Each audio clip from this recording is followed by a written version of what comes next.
안녕하세요. 법무법인린 이재훈 변호사입니다. 오늘은 많은 분들이 궁금해하시는 주제인 성범죄 사건에서 피해자의 진술만으로 유죄가 인정될 수 있을까? 라는 질문에 대해 한번 살펴볼 건데요. 최대한 실제 법원의 판단들을 근거로 말씀드려 보겠습니다.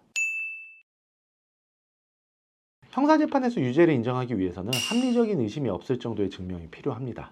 이 증명의 책임은 검사에게 있고 피고인은 끝까지 무죄로 추정받는 것이 원칙입니다. 그런데 성범죄 사건은 특성상 목격자나 직접 증거가 없는 경우가 많다 보니까 피해자의 진술이 유일한 증거가 되는 경우가 있을 수밖에 없어요.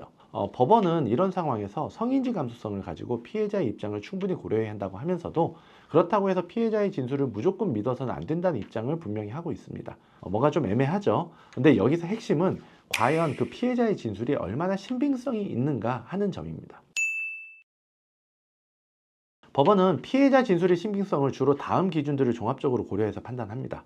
첫째, 진술이 일관되고 구체적인가? 둘째, 진술 내용이 경험칙상 합리적인가? 셋째, 객관적인 정황이나 증거가 모순되진 않는가?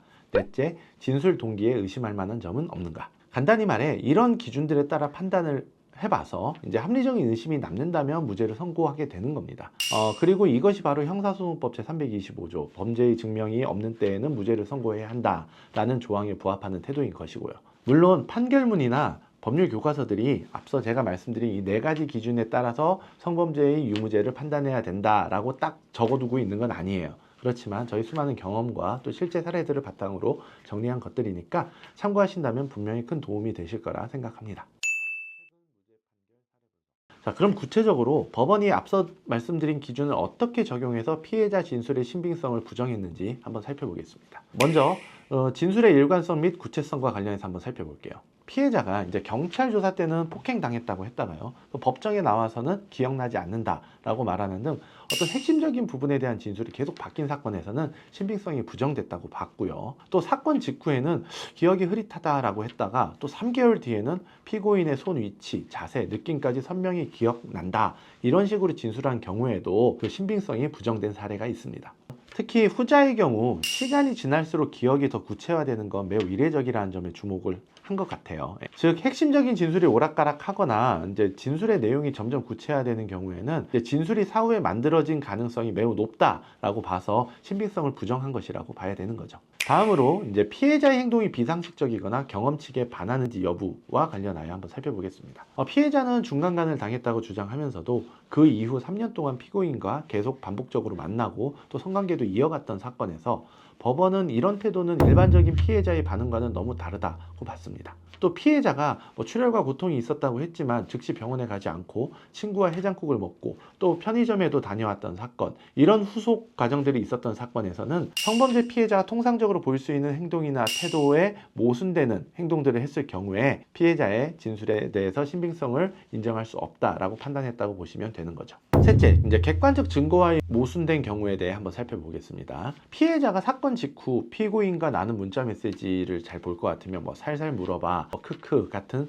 농담 섞인 대화가 오갔던 사건이 있었는데요.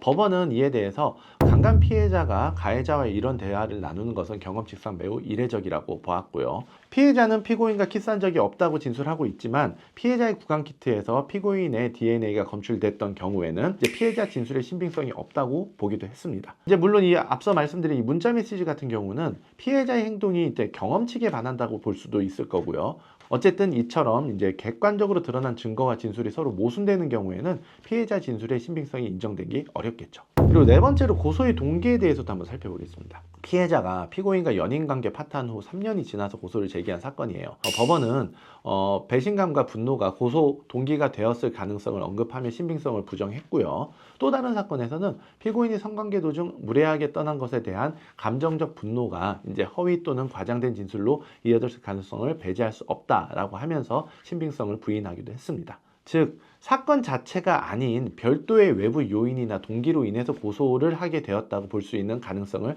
배제할 수 없는 경우에도 피해자 진술의 신빙성이 부인될 수 있다라고 말씀드릴 수 있겠네요. 정리하자면 피해자의 진술이 유일한 증거라면 그 진술이 일관돼야 되고 또 구체적이며 객관적 정황과도 부합돼야 됩니다. 반대로 그렇지 않고 합리적 의심이 남는다면 무죄를 인정받을 가능성이 있다라는 건데요. 즉 성인지 감수성이 중요하긴 하지만 그것이 형사재판의 증명 원칙을 대체할 수는 없다는 것입니다. 이처럼 피해자를 존중하는 태도와 피고인의 무죄 추정의 원칙, 이 두 가지는 충돌하는 개념이 아니라 균형 있게 유지되어야 하는 헌법적 가치라는 점을 법원은 분명히 하고 있다라고 보시면 될 것 같네요. 만약 피해자의 진술에만 의존해서 자신이 억울하게 성범죄 가해자로 몰리게 되었다고 생각하시는 분들은 오늘 말씀드린 내용을 참고하시는 것은 물론 반드시 명심해야 될 부분이 또 있습니다. 일단 사건을 좋게 마무리 짓겠다는 취지에서 상대방에게 섣불리 사과 메시지를 보내는 건 반드시 조심하셔야 돼요.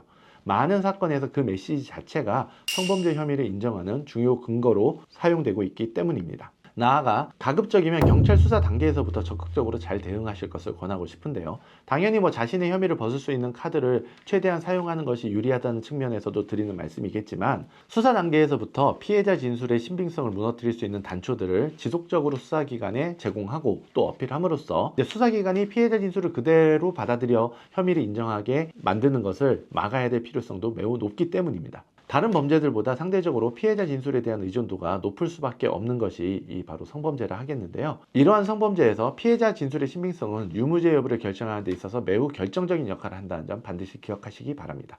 지금까지 법무법인 이혜은 이재훈 변호사였습니다.